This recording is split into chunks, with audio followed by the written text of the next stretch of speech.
Bonjour à toutes et à tous et bienvenue dans votre Météotech. Je suis Amy et je suis vraiment ravi de vous retrouver pour décrypter ensemble le climat technologique d'août 2025. Et je vous préviens, entre le grand soleil et les fortes turbulences, ça a été un mois plutôt mouvementé, alors accrochez-vous. Alors, pour résumer très vite, ce mois-ci, on a eu le lancement hyper attendu de GPT-5, bien sûr. On a aussi eu des améliorations très concrètes sur nos outils du quotidien, que ce soit chez Microsoft, Notion ou encore Airtable. Et puis, il y a eu de fortes turbulences, de vraies controverses qui nous forcent à nous poser des questions sur la direction que prend l'intelligence artificielle. Pour notre analyse, on va suivre les bulletins météo de l'innovation. On va commencer sous le grand soleil des annonces majeures en IA. Puis on cherchera les éclaircisses, c'est-à-dire les mises à jour pratiques dans nos outils de tous les jours. Ensuite, attention, on entrera dans une zone d'orage et de turbulence. Et on terminera avec des conseils pour composer votre propre météo personnelle. Allez, c'est parti. On commence par les nouvelles les plus réjouissantes. Le ciel de l'IA a été particulièrement dégagé ce mois-ci, avec des annonces qui ont franchement marqué les esprits.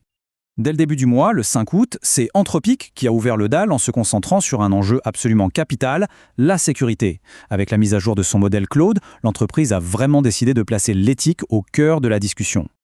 Le nouveau fonctionnement de Claude est assez fascinant. Maintenant, si quelqu'un insiste pour obtenir des réponses sur des sujets dangereux ou inappropriés, l'IA va tout simplement couper court à l'échange. L'objectif, c'est double. D'un côté, protéger l'utilisateur, et de l'autre, préserver ce qu'Anthropic appelle, entre guillemets, le bien-être du modèle lui-même. C'est une approche qu'on ne voit pas ailleurs. Et puis, le 7 août, l'annonce que tout le monde attendait, le lancement de GPT-5 par OpenAI. Après des mois et des mois de rumeurs, le nouveau géant des modèles de langage est enfin là, et il arrive avec des promesses de capacité vraiment décuplées. Alors, qu'est-ce qu'il apporte de nouveau ce GPT-5 ? D'abord, une mémoire à long terme bien plus performante. Fini les conversations qui oublient tout et repartent de zéro. Ensuite, une personnalisation beaucoup plus poussée pour qu'on puisse se créer de véritables assistances sur mesure. Mais le plus dingue, c'est l'annonce surprise qui a accompagné tout ça. GPT-6 pourrait arriver juste derrière, quelques mois à peine après. C'est la preuve que le rythme de l'innovation est en train de s'accélérer d'une manière folle.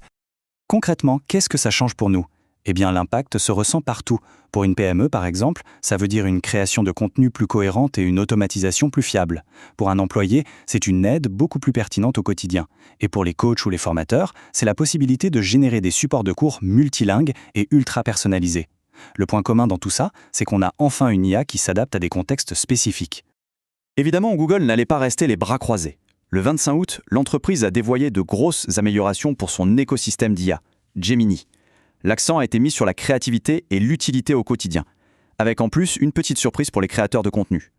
Parmi les nouveautés, Gemini peut maintenant retoucher une photo, changer une coiffure ou un décor, tout en gardant une cohérence parfaite du visage. Et ça, c'était un vrai défi technique. La voix de l'assistant est aussi devenue beaucoup plus naturelle, plus fluide.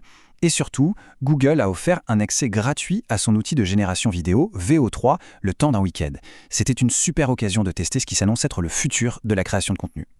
Allez, on passe maintenant aux éclaircies. Après les grandes annonces un peu stratosphériques, voyons comment nos outils de travail de tous les jours ont évolué. Parce que c'est souvent là, en fait, que l'IA a l'impact le plus direct sur notre productivité. Le 12 août, c'est Microsoft qui a annoncé de nouvelles fonctionnalités pour Power BI. Son outil d'analyse de données devient encore plus intelligent, notamment grâce à une intégration plus poussée de l'assistant Copilot. En pratique, ça veut dire que l'analyse de données devient plus simple. Copilot peut maintenant se connecter à SharePoint Online, il peut automatiser la description de vos indicateurs et il offre des options de modélisation de données plus avancées. Le but est clair, c'est de rendre l'analyse de données accessible à bien plus de monde. Et à peine 3 jours plus tard, le 15 août, c'est au tour d'Excel, le roi des tableurs, de recevoir une mise à jour majeure de Copilot. Et là, attention, on parle de changements qui vont vraiment transformer notre façon de travailler avec les données. On peut désormais demander à Copilot de nous créer un tableau en partant d'une simple phrase. Mais la vraie révolution, c'est qu'on peut maintenant utiliser toute la puissance du langage de programmation Python directement dans Excel pour des analyses complexes, même sans être un expert du code. C'est un gain de temps qui est juste colossal pour quiconque manipule un peu de données. Enfin, un mot rapide sur Notion, l'outil d'organisation, qui a aussi ajusté son offre IA en août. Pas de refonte majeure ici, mais plutôt des ajustements fins qui visent à rendre la gestion de projet et la prise de notes encore plus fluide au quotidien. Bon, après le beau temps, la météo se gâte un peu. Le ciel de la tech s'est considérablement assombri en cette fin d'août. On a vu apparaître des controverses et des questions qui pèsent assez lourd sur l'avenir du secteur. On va changer de ton pour aborder ces zones de turbulence. C'est la question qui est sur toutes les lèvres dans la Silicon Valley et bien au-delà.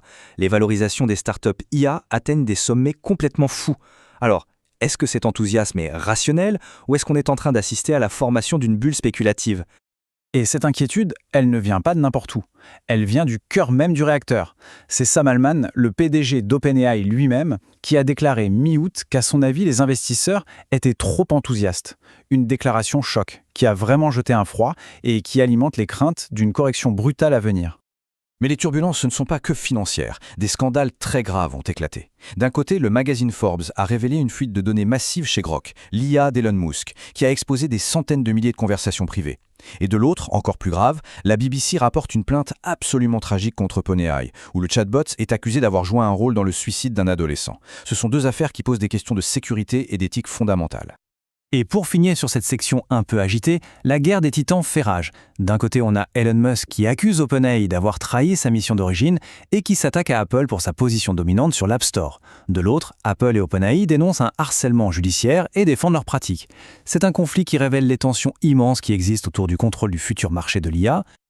Alors, face à ce climat si contrasté, que faire ? Comment est-ce qu'on peut naviguer entre les opportunités qui sont incroyables et les risques qui sont bien réels ? Voici quelques pistes pour construire sa propre stratégie.